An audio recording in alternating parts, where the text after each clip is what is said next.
Բարի լույս։ Այո, աննկատ վրա հասավ Մարտյան վերջին 5 շաբթին։ Այո, եւ այսօր շատ հետաքրքիր օր է, այսօր նշում ենք միջազգային օրը թատրոնի։ Շնորհավոր բոլոր մեր գործընկերներին, ովքեր աշխատում են թատրոնում, շնորհավորում ենք ամբողջ թատրոնի աշխատակազմին, ովքեր տարիներ շարունակ աշխատում են, որպեսզի մենք կարողանանք իսկապես վայելել բարձրակարգ թատրոն։ Ասում են, որ աշխարհը կիսվում է երկու մասի, բոլոր այն մարդիկ, որոնք որ աշխատում են թատրոնում, եւ մնացածը, որոնք որ թատրոն գնում են։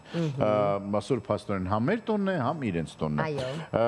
Նշեմ, որ այսօր մարտի 27-ին ծնվել է Քվենտին Տարանտինոն։ Իմ սիրված ռեժիսորներից մեկը։ Մեծ հազարավոր հիանալի ֆիլմեր է նվիրել։ Ու հազարավոր չէ։ Հազարավոր միգուցե չէ, այո, բայց հարյուրավոր։ Տասնյակ, այո։ Բայց ֆիլմեր, որոնք որ արժեն հազարավոր ֆիլմեր։ Հազարավոր ժամեր երջանկություն ա նվիրել։ Անշուշտ, որովհետև համոզված եմ, որ Տարանտինո մեկ անգամ չեն դիտում, մարդիկ ամեն կինոն կարելի է նայել մի 10-15-20 անգամ։ Եվ կդառնա արդեն 1000։ Եվ դառնում է 1000, այո, իսկապես։ Չշեղվենք թեմայից եւ ասենք, որ թատերական օրերը, այսինքն թատրոնի շաբաթը սկսվել է մարտի 22-ից եւ կտևի մինչեւ ամսի 30-ը։ Բացի դրանից, թատրոնները կշարունակեն այդ շաբաթվա ընթացքում իրենց նախաձեռնությունները տարբեր, նաև թատերական շաբաթ ծրագիրը անցկացվում է հենց այն շաբաթ, երբ երեխաները կարող են իրենց ծնողների հետ արձակուրդները վայելել թատրոնում, քանի որ ունեն շատ հետաքրքիր նոր ծրագրեր։ Նաև շնորհավորում ենք թատրոնի մեր գործընկերներին, ինչպես արդեն նշեցինք, բոլորիդ մաղթում ենք լավ տրամադրություն։ Այսօր շատ լավ հյուրեր ենք ունենալու, չեմպիոններ են այսօր մեծ հյուր գալու։ Խոսելու ենք ձեր սիրած թեմաներից, սպորտից, ֆուտբոլից եք խոսենք, կարատեից եք խոսենք, ումշամարտից եք խոսենք, ֆուտբոլից չէ, արդեն գիտես, ես հետ եմ գալիս։ Հասկանեմ, որ այս կյանքում ամեն ինչ անցողիկ է։ Այդ տղաներս միջև հիմա տառապում են, բայց դա երիտասարդական մաքսիմալիզմ է։ Այո, այո։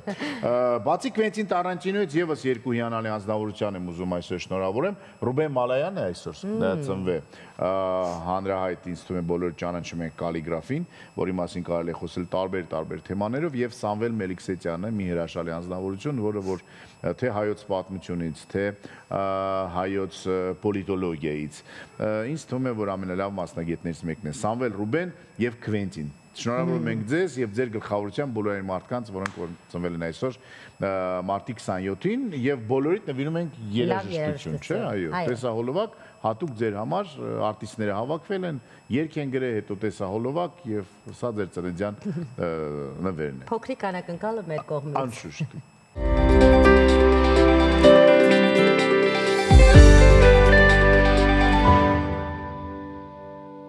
Փաստորեն Sting-ն էր այսօրվա նվերը Քվենտինի, Սամվելի եւ Ռուբենի համար։ Կարծում եմ շատ լավ նվեր էինք պատրաստել։ Անշուշտ, ես եք ուզեի, որ ինչ-որ մեկը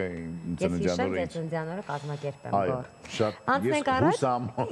Ես չեմ մոռանա, խոսք եմ տալիս։ Իսկ քաղաքապետարաններ ձեր համար նվեր կպատրաստի, բայց ես Sting-ի համար։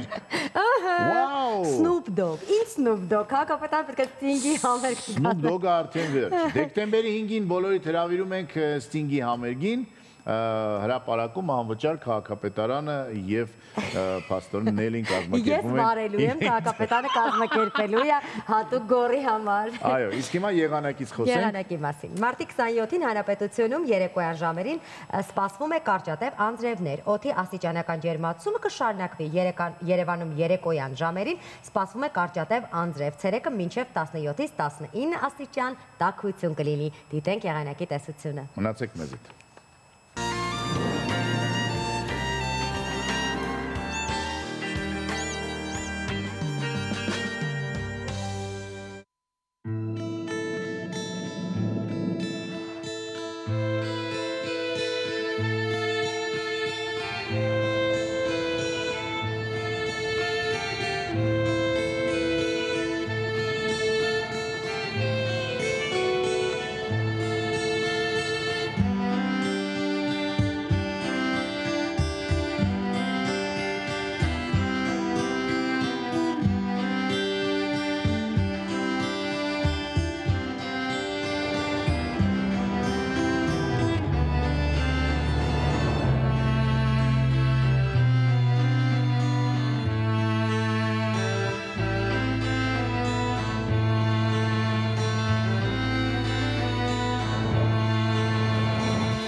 Իդեպ արդեն մարտի 31-ից կարող ենք հանգիստ երթևեկել ամառային անվադողերով։ Անցած տարեվերջին կառավարությունն արգել է ձմռանը ոչ ձմեռային անվադողերով երթևեկությունը եւ ոչ ձմեռային անվադողերով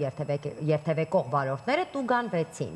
Բայց նկատի ունեցեք, որ ամռանն էր կարգելվի բութակավոր ձմեռային անվադողերով երթևեկելը։ Այսինքն ամեն ժամանակահատված տարվա եղանակ ունի իրեն համապատասխան անվադողերը եւ մենք պարտավոր ենք հետևել կանոններին։ Իսկապես, եւ դա ճիշտ է։ Անցնենք առաջ եւ մի քիչ խոսենք սպորտից,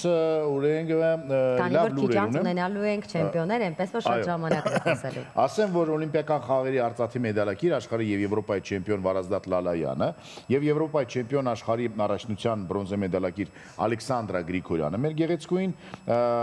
հավակնում են Եվրոպայի 2024 թվի լավագույն ուրեմն մարզիկի կոչմանը։ Այս մասին հայտնում են Հայաստանի ծանրամարտի ֆեդերացիայից։ Եվրոպայի ծանրամարտի ֆեդերացիան լավագույնների անունները կհայտարարի ապրիլի 13-ին Մոլդովայում մեկնարկող Եվրոպայի առաջնության առաջին օրը։ UFC-ի մարտական պրոմոշնի վարկանիշները թարմացվել են։ Թեթև քաշային կարգում վարկանիշային աղյուսակի առաջին համարը խառը ոճի մարտիկ Արման Ծառուկյանը ընդգրկվել է լավագույն մարզիկների ցուցակում, զբաղեցնելով 15-րդ տեղը։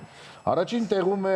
Իսլամ Մախաչևը Ռուսաստանի Դաշնությունից, հետո գալիս է Ջոն Ջոնսը եւ այլն, ինչ է անելու Արման Ծառուկյանը դեռ չգիտենք, չնայած այս վերջերս Արման Ծառուկյանը իր ցանցերում մի սենց տայինստինի ոնց հայերեն խորհրդավոր գրարում էր արել, շուտով կունենամ բարձր, տենց ինչ-որ մեծ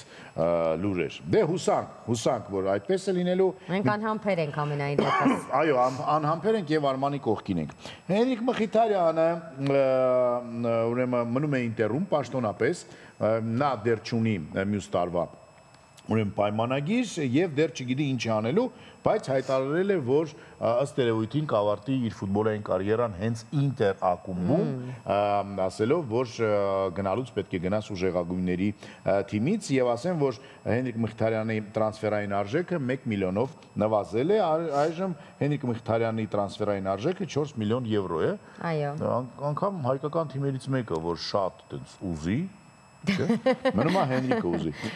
Ասերիայի ամենաթանկ ֆուտբոլիստը Հենրիկ Մխիթարյանի ուրեմն թիմակիցն է, աշխարհի չեմպիոն Լաուտարո Մարտինեսը, որի արժեքը թանկացել է 5 միլիոնով եւ նա այս պահին արժե 95 միլիոն եվրո է։ Լաուտարո Մարտինեսին կարծես թե եթե անգամ մենք բոլորս մեր երիկամները վաճառենք, չեն կարող գրել ոչ մի հայկական թիմի համար։ Առանց երիկամ անգամ շարունակենք ապրել։ Այո, Նեմիջալոց Արգենտինայի հավաքականը ջախջախեց Բրազիլիայի հավաքակին 4-1 հաշվով եւ Արգենտինայի հավաքականը 14-րդ անգամ անընդմեջ անցավ աշխարհի առաջնություն եւ Լեոնել Մեսին կարող է 6-րդ իր առաջնությունը անցկացնել աշխարհի առաջնության այո, այդպիսի։ Իսկ մենք կարծես թե ոչ, իմիջիալից Իրանի Իսլամական Հանրապետության հավաքականն է արդեն գնալու հաստատ, Ամերիկայի Միացյալ Նահանգներ, Մեքսիկա եւ Կանադա աշխարհի առաջնությանը նրանք 4-րդ անգամ անընդմեջ են մտել աշխարհի առաջնության վերջնական փուլը եւ Ուզբեկիստանի հավաքականն է շատ մոտ, պատկերացնում ես Ուզբեկիստանի հավաքականը շատ մոտ է, նու մեզ թվում է թե, բայց իրականում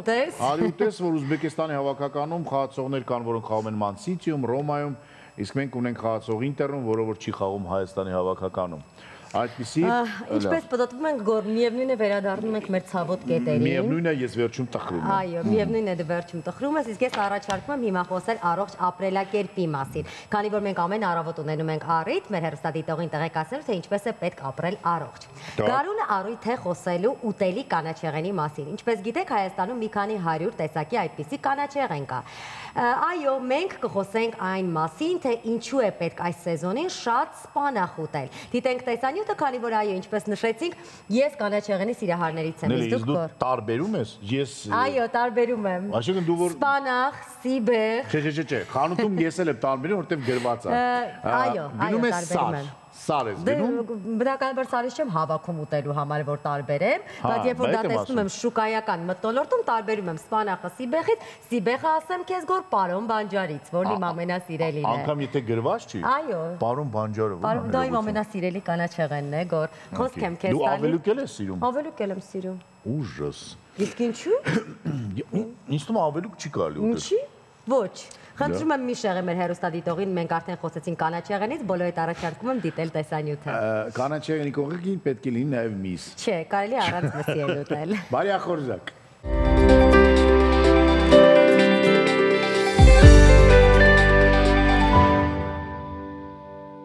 Բուսակեր հասարակությանը ասում ենք հալելույա եւ գնում ենք գովազդի, չէ՞։ Մսակեր հասարակության ետևից։ Այո, ինչու ոչ։ Այս ընթացքում մսակեր հասարակությունը կարող է մտնել սառնարան եւ դիտել գովազդ։ Սառնարանում։ Գովազդ շանթի եթերում։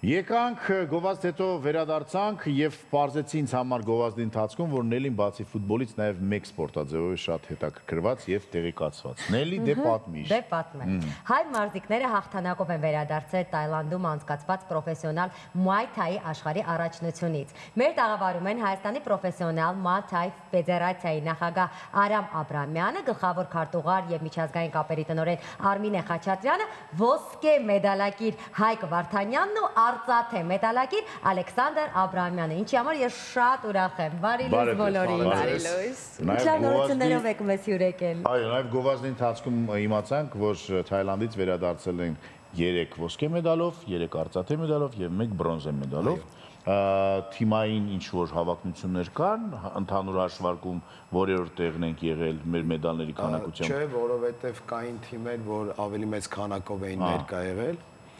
բայց եթե տոկոսայինով նայենք, մեր ցուցանիշը բավականին բարձր է եւ մենք միած սանդղակ ենք արդեն կարողանում պահել, եթե առաջ մրցաշարի ժամանակ ժիրիբիովքի ժամանակ կա, երբ որ արդեն պարզում էր ով ում հետ է մենամարտելու, որ երկիրը որ երկրի դեմ ուրախանում էին, երբ որ Հայաստան էր ընկնում, որտեղ բոլորը կարծում էին, որ հեշտ անցողիկ հակառակորդ է։ Հիմա լարվում են։ Այս վերջի 2 տարին երբ որ Հայաստանը ընկնում, լարվում են եւ բնականաբար գիտեն, եթե լինի հաղթանակ, ապա այդ հաղթանակը իրանց շատ դժվար է տրվելու ու դա էլ արդեն ագին բարձր ցուցանիշ է, որ մեր դպրոցի հետ Հայաստանի պրոֆեսիոնալ Հայաստանի Muay Thai-ի հետ կապված արդեն գիտեն, որ բավականին բարձր մարզիկներ են եւ լավ մենամարտա լինելու։ Հեշտ չի լինելու։ Արամ, եկեք խոսենք առաջնությունից, որերորդ տարին է, որ Հայաստանը ներկայանում է, ինչ արդյունքներ ենք այսքան տարիների ընթացքում գրանցել։ Աշխարհի առաջնությանը մենք 4-րդ անգամ ենք արդեն մասնակցում, 15-ին ենք մասնակցել, 16-ին ենք մասնակցել, հետո ինչ-ինչ պատճառներով ունեցել ենք մի հատ ընդմիջում եւ մասնակցել ենք 24 թվականին, էլի բավականին բարձր ցուցանիշներով ենք վերադարձել եւ 25 թվականին, որ հոբելյանական էր աշխարհի առաջնությունը 20-րդ աշխարհի առաջնություններ եւ ընթացքում ունեցել ենք շատ լավ արդյունքներ են գրանցել, աշխարհի չեմպիոններ ենք տվել, ինչպես պատանիների, այնպես էլ մեծահասակների։ 3 ոսկե, 3 արծաթե եւ 1 բրոնզե։ Այստեղ ունենք չեմպիոն, այստեղ ունենք արծաթի մեդալակիր, պատմեք մի քիչ ինչպես է, ինչքան ծանր է այս գոտին իրականում եւ ինչ քաշ ունի, ինչքան արյուն եք թափել, ինչքան քրտինք։ Ես մենամարտել եմ 2 մարզիկի հետ, 1 բրազիլացի եւ եզրափակչում անգլիացի մարզիկի հետ ու բավականին ծանր մենամարտեր են եղել իմ համար, չգիտեմ, շատ ծանր գոտի է, կարելի ասել տոննայից ավել, եթե քաշով։ Քանի տարի եք պարապել, որ այս գոտին բարձրացնեք ձեր գլխի վերևում։ 20 տարուց ավել երևի։ 20 տարուց ավել։ Կներեք, ես մի հատ մեջբերում անեմ, Հայկ Վարդանյանը ժիրիբիովկեն եղել է սենց, ինքը պետք է քառորդ եզրափակչում մենամարտեր բրազիլացու հետ կիսաեզրափակչում մենամարտ էր Նեպալի, եթե չեմ սխալվում, Նեպալի մարզիկի դեմ, եւ մյուս կողմից գալիս էր հաղթելով անգլիացին եւս 3 մենամարտով մտավ եզրափակիչ։ Առաջի մենամարտից հետո շատ տպավորիչ մենամարտ էր եւ երևի թե ամենա սենց զրելիշնի, հա, ասեմ, մենամարտ էր բրազիլացու դեմ դիտարժան, հա։ Եվ իմ կարծիքով կիսաեզրափակիչի ժամանակ Կշռման արարողությանը Նեպալի մարզիկը ասեցին ծանր է։ Երևի թե տեսել է մենամարտը եւ հասկացել է, որ պետք չի դուրս գալ, հա։ Տենց անցանք Նեպալին եւ եզրափակիչում անգլիացին։ Աստորեն պետք է լիներ 3 մենամարտ, այո։ Երկրորդ մենամարտը հրաժարվեց ինչ-ինչ պատճառներով չգիտեմ, մեջ բերելով որ ես ծանր եմ, չեմ կարող քաշից մեջ կանգնել։ Իսկ այդ 3 մենամարտների ներողություն 1 օրվա ընթացքում են հասկացել։ Ընդհանուր մրցաշարը աշխարհի տևում է 10 օր։ Так, այսինքն մենամարտ 2 օր հանգիստ, հա, այդպես է։ Լինում է մենամարտ 1 օր հանգիստ, նորից մենամարտ 1 օր հանգիստ կամ 2 օր հանգիստ եւ բայց ինչն է հետաքրքիր, որ եւ այդ ռեժիմը ավելի ծանր է, այլ որ յուրաքանչյուր մենամարտիտ օրը դու ունես կշեռք։ Այսինքն թուլանալու ինչ-որ բան անելու իրավունք բացարձակ չունես։ Ասեմ, իդեպ ուզում եմ ավելացնեմ, որ Հայկի ֆինալի մենամարտը արագ վերջացավ, այսինքն ժամանակից շուտ հակառակորդը հանձնվեց, որը կոչվում է տեխնիկական նոկաուտ եւ այնքան տպավորիչ էր, որ երբ որ արդեն ժամանակը եկավ, որ Հայկոին պարգևեն գոտին, իր ածականով, իր մականունով իրեն կանչեցին ռինգ, որտեղ բոլորը շատ տպավորված էին, թե ինչպես է մականունը Հայկի։ Pitbull։ Թե ինչպիսի մենամարտ է մեր Հայկը անում։ Կյանքում բարի, հաջորդ անգամ բոլորը փորձելու են ավելի ծանր լինեն ձեզանց Հայկ։ Так, Արմինե, խոսենք Muay Thai այս սպորտաձևից, արդյոք այն Հայաստանում տարածված է, ինչքանով են մարդիկ հետաքրքրված, սպորտսմենները եւ ինչով է զբաղվում կոնկրետ ֆեդերացիան այս առումով։ Եվ ինչով է զբաղվում Muay Thai-ը։ Ես իմանամ, գուցե ես եմ զբաղվում։ Եթե ուշ չի, երբեք ուշ չի։ Ասեմ, որ մենք բավականին երկար ժամանակ արդեն ինչ ֆեդերացիան կա եւ աշխատում ենք Եվի 13 տարի մոտավորապես ունենք շատ ծանր աշխատանք ենք տարիների ընթացքում կատարել, մրցաշարեր տարբեր, թե պրոֆեսիոնալ, թե սիրողական, թե միջազգային ու կարելի է հիմա ասել, որ բավականին շատ լավ դիրքում է ֆեդերացիան գտնվում, ունենք ակումբներ։ Ձեզանից Muay Thai-ով ինչով։ Հայաստանում կան ֆեդերացիաներ, որ էլի զարգացնում են սպորտաձևը, ուղղակի տարբերությունը այն է, որ յուրաքանչյուրս, օրինակ մենք ներկայացնում ենք Հայաստանում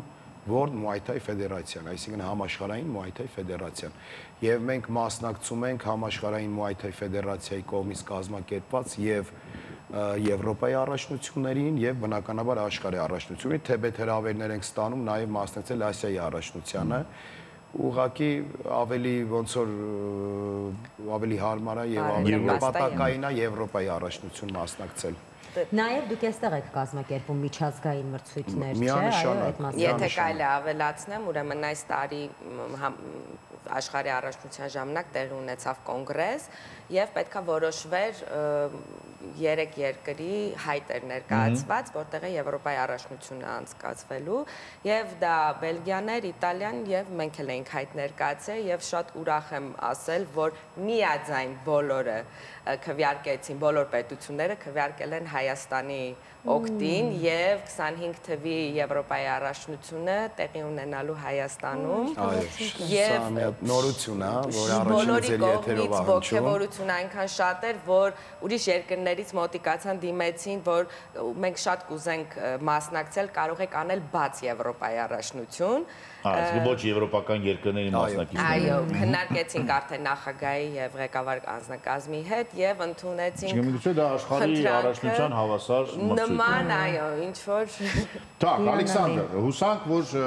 հաջորդ լինելու ոսկե մեդալ այս անգամ արծաթներ, երևի թե դրա մասին խոսես, ինչու, որտեղ սխալվեցիր, ինչ պատահեց։ Դե կարող եմ ասել առաջին հերթին ես կարծում եմ հենց իմ թուլության պատճառով է, կարծում եմ որ ինչ որ ինչ-որ բողոքելու դրա ժամանակը չկա, պետք է հակառակը ընդունել քո պարտությունը,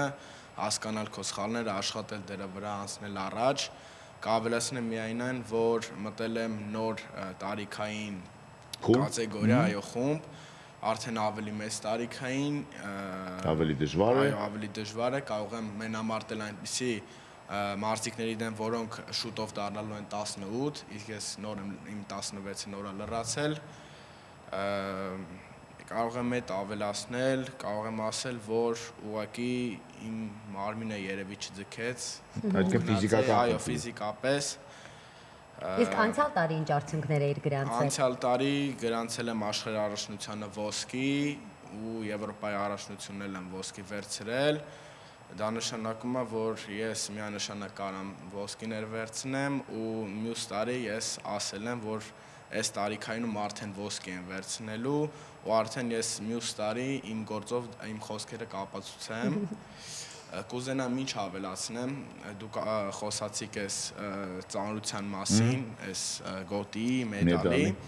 Կուզենամ ավելացնեմ, որ մարտը ոչ միայն ռինգում է կայանում, այլ նաև քո մտքում այդ ամիսների մեջ, երբ որ դու պատրաստվում ես, որովհետև դա միած շատ ծանր էտապ է, այդքան, չգիտեմ, դիետա պահել, այդքան պարապել, դա շատ դժվար է, որովհետև պետք է ունենաս շատ կամքի ուժ ու բոլորը չեն, որ պատրաստ են դրան, այսինքն պետք է ունենաս կամքի ուժ, պետք է սենց դրել ես քո առջև նպատակը ու գնաս ծանր պարապմունքների ու աշխատանքի միջով, դրա համար մարտը կայանում է նաև քո մեջ, դու պետք է նաև այդ մարտը հաղթահարես, որ կարողանաս արդեն ռինգի մարտը հաղթահարես, դրա համար, այո, Դրա համար համաձայն եմ։ Դրա համար ծանր է։ Դե իհարկե ծանր է, որ յուրաքանչյուր սպորտսմեն կարող է ասել, որ ծանր է, բայց յուրաքանչյուր սպորտսմենին պարտությունները պետք է օգնեն ապագա հաղթանակների համար։ Ինչպես է գործը ընթանում, որ սա դառնա օլիմպիական սպորտաձև։ Հույսեր կան, չկան, խոսակցություններ կան, չկան, չէ՞ որ օլիմպիական սպորտաձև լինելու դեպքում կշատանան նաև մարզիկները, երկրները, ել ավելի դժվար կլինի, այո։ Ճիշտ ասած, խոսակցություններ կան, որ Muay Thai-ը դառնալու է օլիմպիական մարզաձև, ես չգիտեմ, հավատանք, որ օրից մի օր կդառնա, որովհետև բոլորը սիրում ենք ստեղ գտնված մարզիկներից Muay Thai մարզաձևը եւ իհարկե ինչի՞ չէ։ Բայց ուզում եմ ասեմ, որ ամբողջ աշխարհով Muay Thai-ը տարածում է գտնում նախ եւ առաջ իր պրոֆեսիոնալ մենամարտերի հաշվին, այսինքն Muay Thai այցեքարտը, որ դարել է տենց պոպուլյար եւ մեծ համբավ ունի ամբողջ աշխարհում, դա պրոֆեսիոնալ մենամարտերն են եւ պրոֆեսիոնալ մարզիկներն են։ Եվ այսօրվա դրությամբ ես կարող եմ ավելացնել, որ օրինակ One Championship-ը ինքը իր այսինքն մարդիկ, որ նայում են, բավականին շատ մեծ է ռեյտինգը եւ նայում են հիմնականում ռեյտինգները, որ բարձր են, Muay Thai մարզաձևերն են նայում, Muay Thai մենամարտերն են նայում։ Ինչպես նաև խոսակցություններ է գնում անցած տարուց UFC-ին բարձրաձայնել է Muay Thai մարզաձևի մասին եւ բարձրաձայնել այն միտքը, որ ուզում են UFC ռեժիմի մեջ նաև լինի ESMI ռեժիմը։ Առանձին Muay Thai ռեժիմը, այո, առանձին եւ նորություն կա, որ արդեն սկսում են նաև բռնցքամարտը իրանք առանձին UFC-ին զարգացնել բռնցքամարտը, այսինքն պրոմոշնա ստեղծում, որը այո, զբաղվելու է առանձին բռնցքամարտով։ Իսկ մարզիկները, որոնք որ Muay Thai-ով զբաղվում են, օրինակ MMA, UFC, դե այնտեղ հաջողություններ ունեն, կան գերաստղներ, որոնք որ հենց Muay Thai-ից են եկել, ոչ թե սամբոից, ջյուդոից, եւ ջիu-jitsu-ից։ Միանշանակ բոլոր լուրջ պրոմոշններում կան աստղեր, ովքեր որ իրանց բազային սպորտը եղել է Muay Thai-ը։ Բնականաբար իրանք պատրաստվել են պաշտպանվել պարտերում, պաշտպանվել այդ խեղտող, ջարդող հնարքներից, բայց իրանց բազային մարզաձևը դա Muay Thai-ն է։ Եվ ասեմ հակառակը, հարվածային բազան մարդիկ, հա, սպորտսմենները ում բազայինը, օրինակ գրեփլինգն է, ջիu-jitsu-ն է եւ այլն, ձյուդոն է, հա, իրանք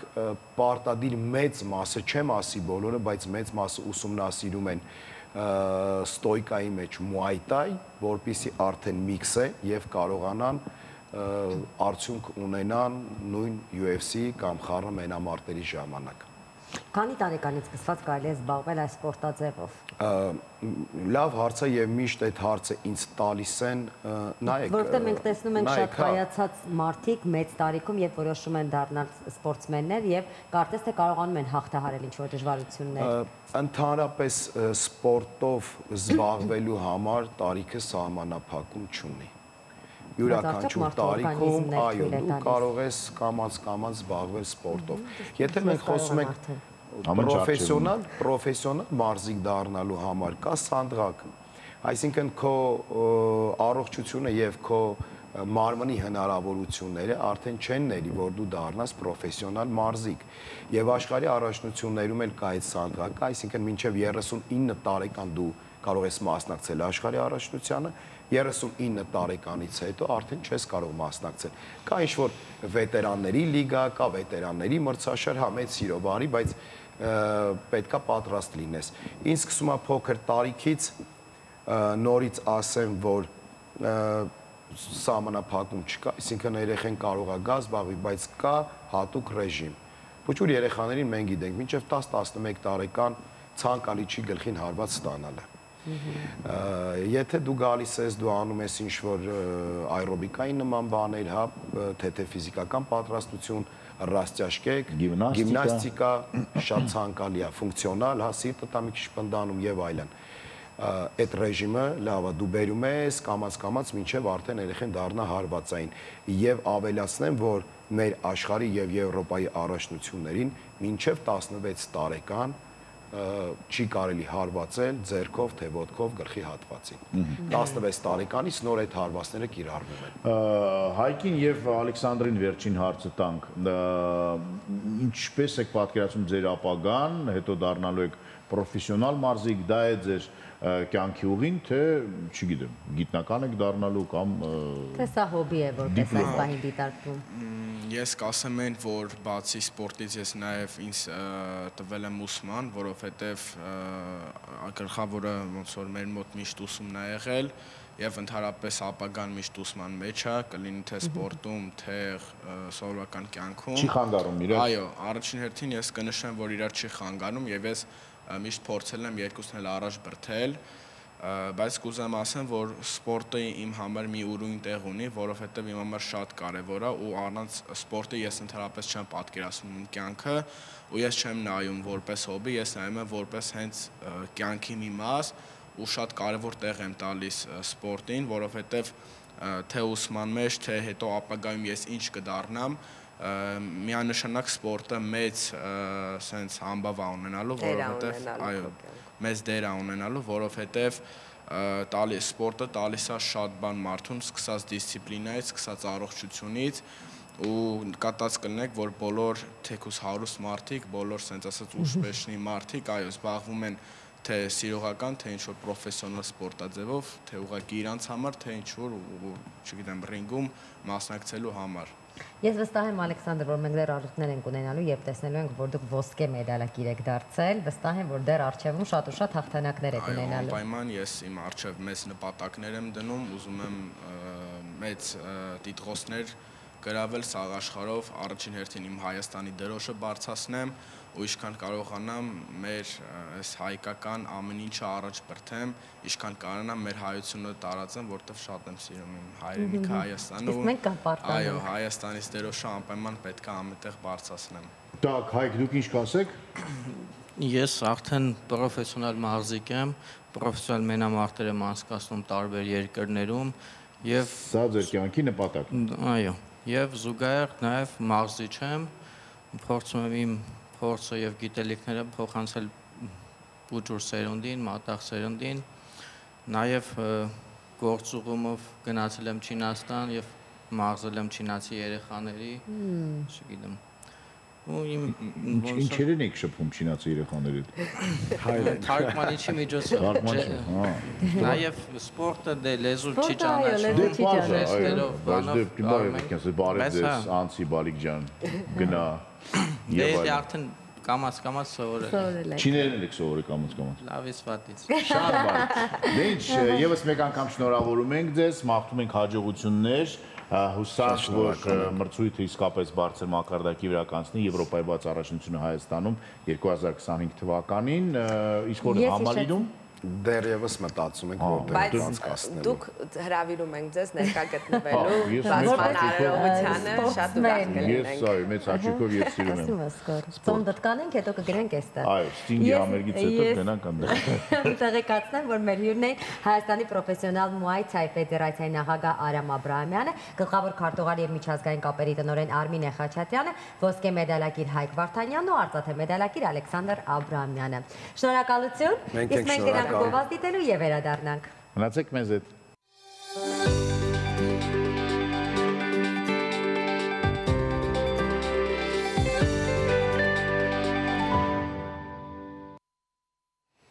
Վերադարձանք գովազդից հետո եւ երեք իմիջիալոց մեր падգամավորները ասացին այո մեր երկար ճանապարհին դեպի Եվրոխորհուրդ։ Այսինքն դոբրոն ստացել ենք, այսպես ասած։ Այո, մնում է Եվրոխորհուրդը ասի, վայ, Հայաստանը ուզում է դառնա Եվրոխորհրդի անդամ եւ օրինակ մեզ առանց վիզաների թույլ տա գնանք Եվրոպա։ Ինչը որ մեզ ամենաշատն է այս պահին հետաքրքրում։ Անշուշտ դա, որովհետեւ ինձ չի թվում, որ չգիտեմ, Հայաստանի ծիրան վաճառողները Եվրոպա են ծիրան վաճառել, ըստ լավ, դրա մասին երևի ծիրան վաճառողների հետ խոսենք, ասածս ինչ է, որ եթե անգամ դուք չունեք վիզա, մենք այս պահին գնում ենք հրաշալի Ֆրանսիա մեզ համար բացահայտելու հրաշք մի վայր, որի անունն է Ռոկամադուր, Օքսիտանիա են գնում։ Գիտեք, որ Ֆրանսիայում կա այդպիսի վայր գողտրիկ, Օքսիտանիա եւ այնտեղ անգամ գոյություն ունի առանձին լեզու, որը շատ ավելի հին է, քան ֆրանսերենը։ Գնանք եւ դիտենք Ռոկամադուր։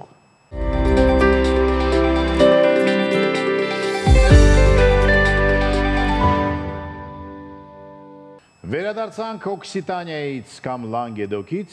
Ֆրանսիայից վերադարձանք, այո։ Իսկ հիմա ժամանակն է լսելու երաժշտություն, իհարկե չգիտեմ այն ֆրանսիական է լինելու թե անգլերեն, բայց վստահ եմ, որ լավ երաժշտություն ենք լսելու։ Միգուցե հայերեն։ Միգուցե։ Ես մի բան եմ վստահ, որ ռուսերեն չի լինելու։ Կարևոր է։ Կարևորը չէ։ Արի վստահենք եւ տեսնենք, թե մեր եթերային աստվածներն ինչ են մեզ այսօր նվիրելու։ Երաժշտություն Շանթի եթերում։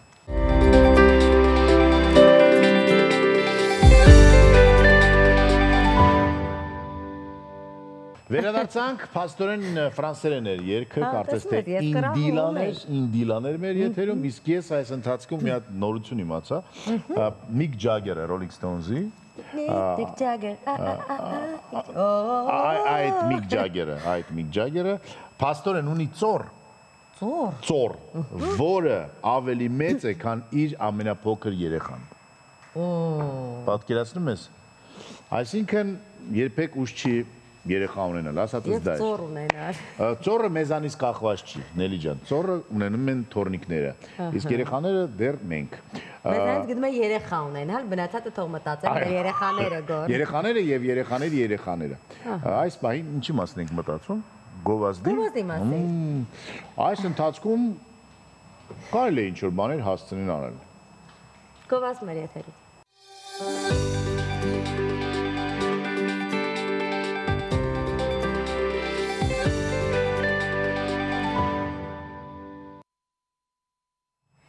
Տոնական միամսյակը շարունակվում է եւ սա շատ լավ առիթ է խոսելու հետաքրքիր ու երբեմն ոչ այնքան կնոջը հարմար համարվող մասնագիտություններից։ Մեր տաղավարում է Հայաստանի Հանրապետության ներքին գործերի նախարարության ոստիկանության բարեկային ծառայության Երևան քաղաքի գնդի 2-րդ բարեկային գումարտակի 2-րդ վաշտի կրտսեր բարեկ ոստիկանության կրտսեր սերժանտ Քնարիկ Մելքոնյանը։ Կանանց թիվը բարեկային ծառայությունում գնալով ավելանում է եւ պարզվում է նրանք տղամարդկանցից ոչ պակաս են այդ գործում, ինչի առիթով ես շատ ուրախ եմ եւ վստահ։ բարի լույս։ Ինձ թվում է, որ ոչ թե ոչ պակասն, այլ Առավել։ Այո։ Բարև ձեզ։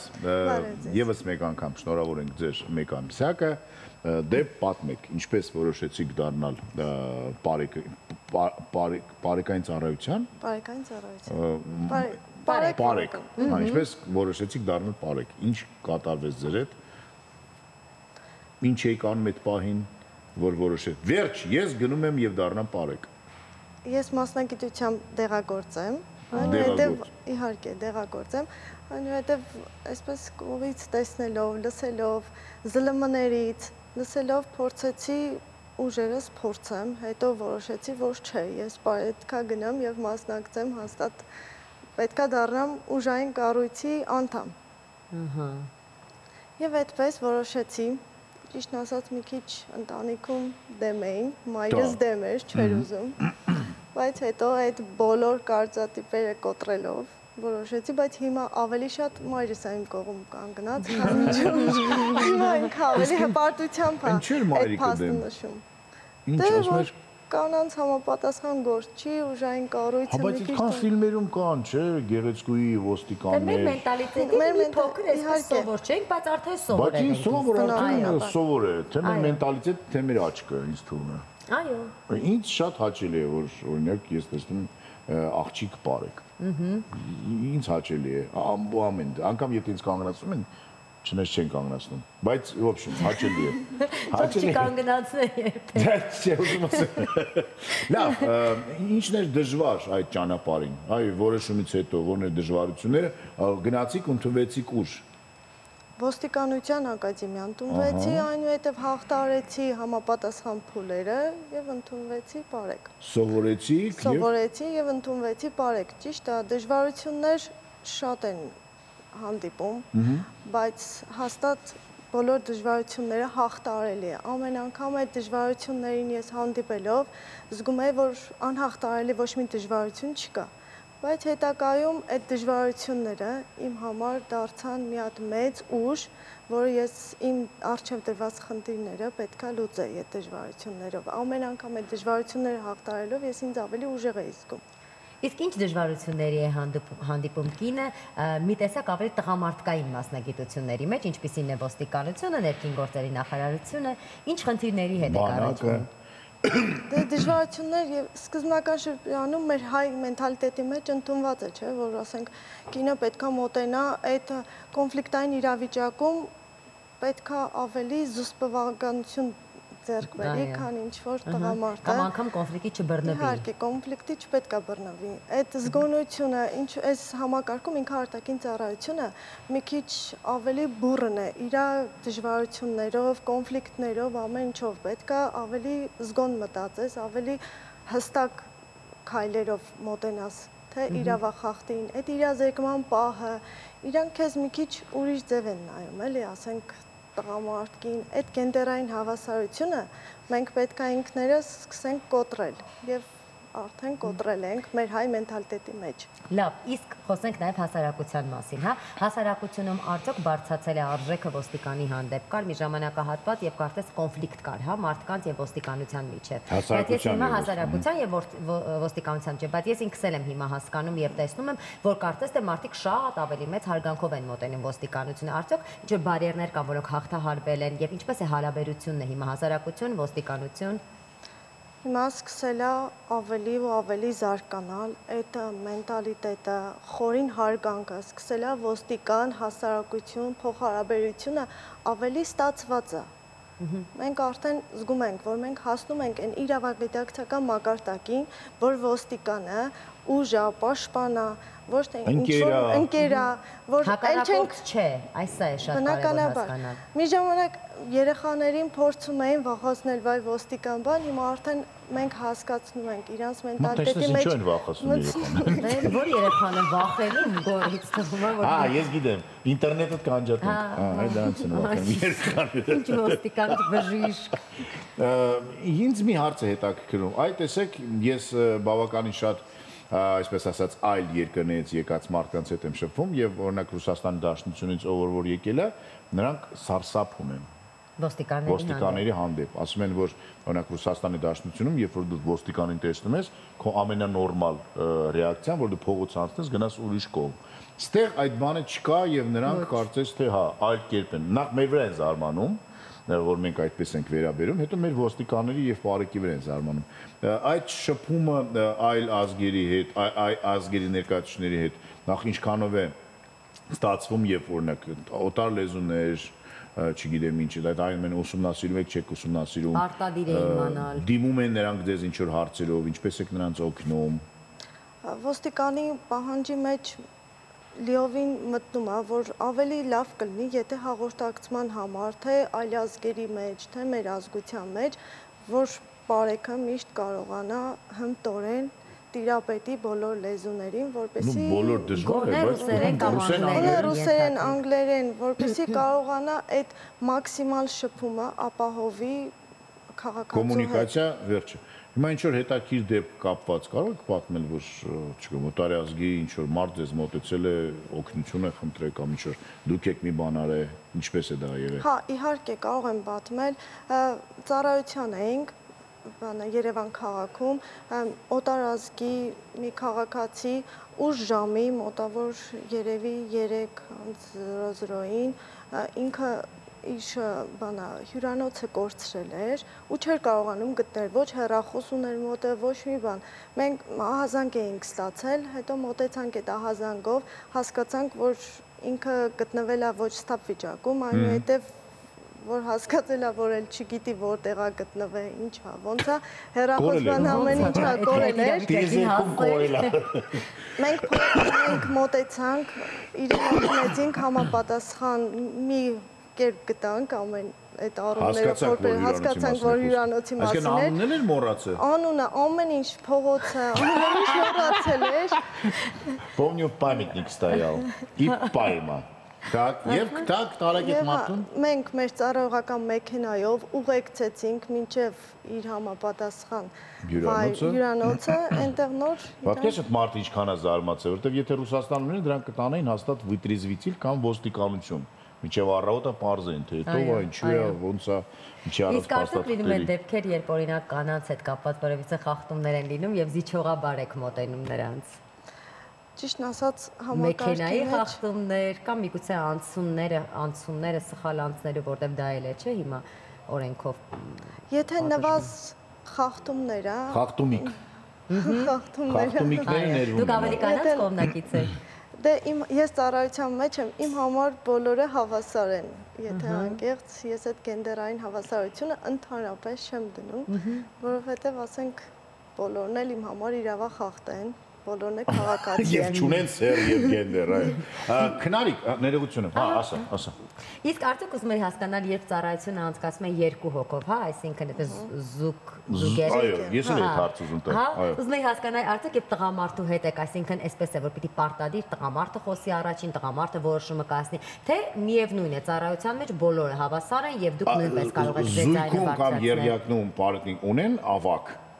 Իհարկե։ Հա, ունեն ավակ։ Եվ անպայման է դա լինի տղամարդ, թե կարող է լինի նաեւ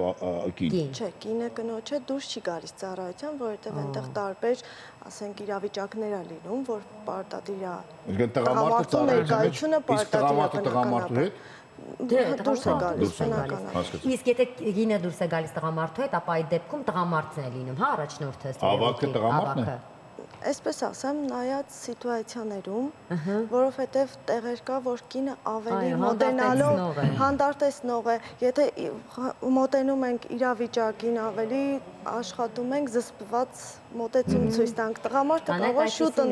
բռնկվի ավելի։ Ես համաձայն եմ դրա հետ եւ ամենասկզբից, որ այս նախագիծը դեռ հում էր, ես համոզված եմ, որ կին ոստիկանը շատ ավելի շատ դեպքերում շատ ավելի կարևոր է, քան տղամարդը, որտեվ մեր դաստիարակության մեջ կա, որ դու կնոջ ներկայությամբ քեզ ավելի զուսպ ես պահում եւ վերջը տղամարդ կոնֆլիկտն էլ համոզված եմ, որ ցավոք սրտի անդաստիրակ եւ ոչ խելացի մարդիկ իրենց միևնույն է վատ են պահում, բայց միևնույն է։ Զենքը որ կրում եք, այս պահին չունեք զենք։ Չէ, բա ուր է ձեր զենքը։ Հիմա ներկապային մեր գնդում է զենքը։ Իսկ որ դուրս է գալիս ծառայության մենակ այդ ժամանակ եք ստանում Իհարկե։ Իսկ երեկոյան ուշ օրինակ որ գնում եք տուն, առանց զենք եք գնում տուն արդեն։ Բնականաբար մենք մեր զենքերը հազում ենք, հատուկ զինանոց ունենք, Հա, պարզ է։ հատուկ տեխնիկայի բաժին ունենք։ Իսկ ծառայության ժամանակ ձեզ մոտ է զենքը եւ դուք այդ զենքից օգտվել գիտեք, շաբաթական քանի անգամ եք գնում մարզվելու եւ այլն, այդ դրա մասին խնդրեմ պատմեք։ Որովհետեւ ժամանակին հիշում եմ, որ այդպիսի կատակ կար անգամ, չար, որ ոստիկանների այդ պատյանի մեջ լինում է օրինակ բրդուճ կամ գազար, բայց ոչ թե զենք կամ նրանք չեն օգտագործում այդ զենքը ընդհանրապես։ Հիմա ինչպես է։ Մեր տակտիկական գոտին լիովին համալրված է բոլոր տեսակի մեր անվտանգ լինելու Այդ ես երեք հենց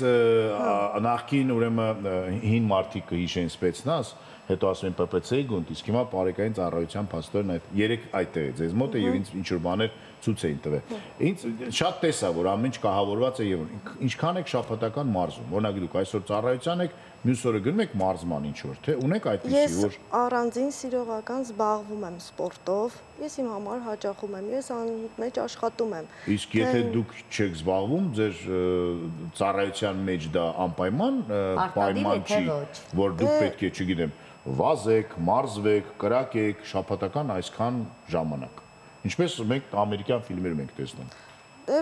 այսպես ասեմ, մենք յուրաքանչյուրս անհատ մենք մեր վրա աշխատում ենք։ Պարտադիր չէ, բայց ավելի լավ կլներ, որ յուրաքանչյուրը իր ֆիզիկական պատրաստականությունը պահեր։ Իսկ դուք ինչ սպորտաձևով եք զբաղվում անհատական դուք ձեր սիրողական։ Ես դե ավելի շատ ֆիթնեսի եմ գնում, վազում եմ, մարզվում եմ։ Իսկ ջյուդո, սամբո, մրցկամարտ, ջիու-ջիցու։ Չեմ հասցնում, որովհետև ահավոր ծանրաբեռնված եմ։ Բա որ ինչ որ միակը, տենց ինչ որ բաներ ան, ինչ եք անելու։ Դե ունենք համապատասխան, չէ, չեն կանչի, մենք ինքներս կաշխատենք չհասնի այդ մակարդակին, որ այդ տեսակի կոնֆլիկտների մեջ չմտնենք, բայց ծայրահեղության դեպքում ունենք պղպեղներ, ունենք, զենքը փորձում ենք չկիրառել շատ, եթե անհրաժեշտություն լինում է այդ դեպքում նոր կիրառում ենք։ Բան ունեք, էլեկտրաշոկեր ունեք։ Էլեկտրաշոկեր չէ, չունենք։ Ամեն ինչ ասեք, որ մարդիկ իմանան իրենց խելոք Ում հետ գործ ունեն։ Այո, իրենց խելոք բան։ Դա, ասա։ Ես մեկ հասկանայի, իսկ այսինքն զենքը երբ որ ունեք, Աստված չարասցեն, նրան օգտագործման կարիքը երբևիցե չես գա, բայց այսինքն նրա օգտագործման բոլոր կանոններին պարտադիր հետևում եք եւ գիտեք, թե դա անընդմեջ ինչ-որ փոփոխությունների է ենթարկվում։ Չէ, ինքը հատուկ կանոնագիր կա, հատուկ կիրառելու ձև կա, հատուկ այդ բոլոր հատուկ պահանջները խստիվ մենք պահպանում ենք։ Աստված միացե, եթե կիրառենք է պարտադիր խստիվ ձևով կանոնները պահպանելով։ Քնարիք, դուք համ ոտքով եք փաստորեն ծառայության մեջ լինում, համ ավտոմեքենայի մեջ։ Վարում եք ինքնին։ Եվ այդ դրիֆտ բան, տենց շատ արագ քշել, բռնել, տենց բանել եք կարող անել։ Իհարկե, այս ծառայության մեջ Կինո մենք է, էլի։ լիովին տղամարդկանց հետ ընդգրկված ենք, չենք այդ գենդերային հավասարությունը չենք դնում ընդհանրապես։ Մենք իրանց հետ հավասար կանգնած ենք բոլոր։ Գնում եք, պայքարում եք, բռնում եք։ Չորս գործ ագոր, ինձ դուր է գալիս այս գործը շատ։ Նելի, կարող ես, իմիջիալից տարիքային սահմանափակում կա, մինչև 35 տարեկան։ Հա, Նելի, կարող ես, դեռ կարող ես ինձ թվում, դեռ եւս 5 տարեկան։ Լավ, մեկը տեսքը 25 տարեկանի է, паспорտի կջնջենք տարիքը։ Հնդեղ մի երկու խնդիրներ ունեն։ Իսկ տղամարդկանց մոտ տղամարդիկ էլ ունեն սահմանափակում։ Քաղաքացիականով եթե դիմում են, այո։ Իսկ ոչ քաղաքացիականով։ Իսկ ոչ քաղաքացիականով այդ արդեն տարիքային սահմանափակում նայած ինչ պաշտոն ես ունեցել, նայած որտեղ ես ծառայել, ինչ փորձ։ Լավ, ինչ է տալի ձեզ, ինչ փոխվեց ձեր կյանքում, այլ ներսը, ինչ փոխվեց։ Այս համազգեստը որ կրում եք, զենք եք կրում, այսպիսի աշխատանք եք անում, ինչ փոխվեց ձեր կյանքում։ Մինչև այստեղ գալը ուրիշ ձև էի պատկերացնում այս ամեն ինչի մասին, բայց հիմա իմ աշխարհահայացքը, իմ այս կյանքին վերաբերյալ բոլոր ձևերով փոխվել է։ Ավելի հանգիստ եմ դարձել, ավելի զուսպ եմ դարձել, ավելի ուժեղ եմ դարձել ու սկսում եմ իմ վրա ամեն անգամ աշխատել, ես խորին հարգանքով եմ վերաբերվում, թե իմ ծառայակից ընկերներին, թե իմ համազգեստին, թե իմ վերադասությանը ու փորձում եմ լիովին ընդգրկվել ծառայության մեջ։ Հիանալի։ Անձնական հարցերի ունենք տալ։ Անձնական հարցեր իրավունք չունենք տա, եւ ես առաջարկում եմ Բայց ուզում եմ հետաքրքիր է, անձնական կյանքի վրա դա անդրադառնում է ինչ-որ կերպ։ Ոչ մի տիպի չի խանգարում։ Օգնում է, բայց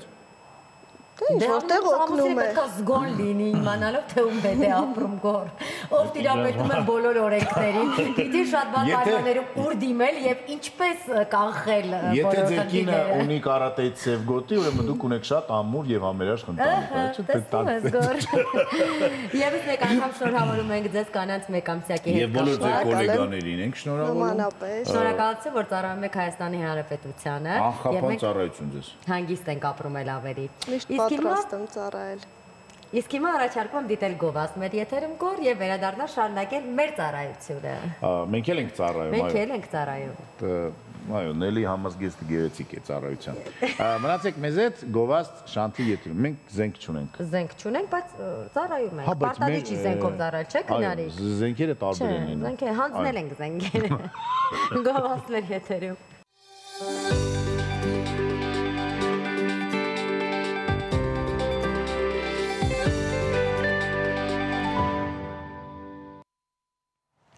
Վերադարձանք Գովազդից եւ եթե բարեկային ծառայությունում կանայք մեզ մոտ արդեն կան եւ դա դարձել է նորմա,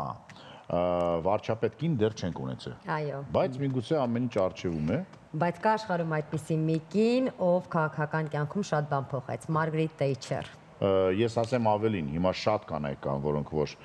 երկրների ղեկավարներ են, բայց նա եղել է առաջին Անգլիայի կին վարչապետը եւ առաջին եվրոպական երկրի կին վարչապետը եւ եղել է այնպիսի վարչապետ, որի մասին մինչեւ հիմա ոչ միայն հիշում են, այլ պարզապես լեգենդներ են Եվ ոչ միայն վարչապետ, այլ նաև ֆիզիկոս։ Դա ինձ ամենաշատն էր դուր գալիս այս կնոջ մասնագիտությունների շատ երկար ցանկի մեջ։ Բարոնեսա Մարգարետ Թեյչերի մասին կնի մեր հերթական ֆենոմենը։ Մնացեք մեզ հետ։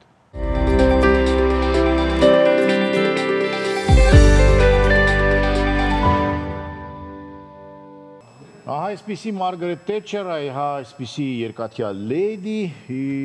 դե ինչ, հուսանք, որ, գիտես, կարծիք կա, որ եթե բոլոր երկրները կառավարեն կանայք աշխարհում, պատերազմներ չի լինի։ Շատ ավելի լավ կլինի, ես համամիտ եմ այդ։ Երկիրները մենակ իրարից կնեղանան, մեկ-մեկ չեն խոսա իրար հետ։ Ու շատ չնչին խնդիրներից կնեղանան։ Միգուցե։ Իսկ հիմա Գովազդ Շանթի եթերում։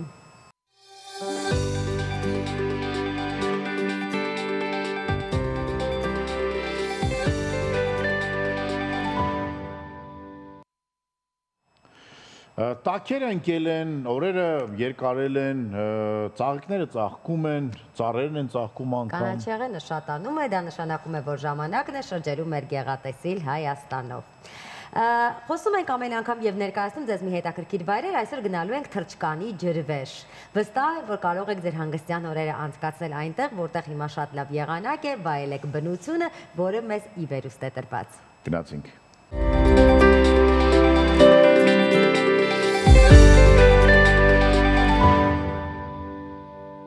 Վերադարձանք թրջկանից եւ կարծես թե եւ կարծես թռնելու ժամանակն։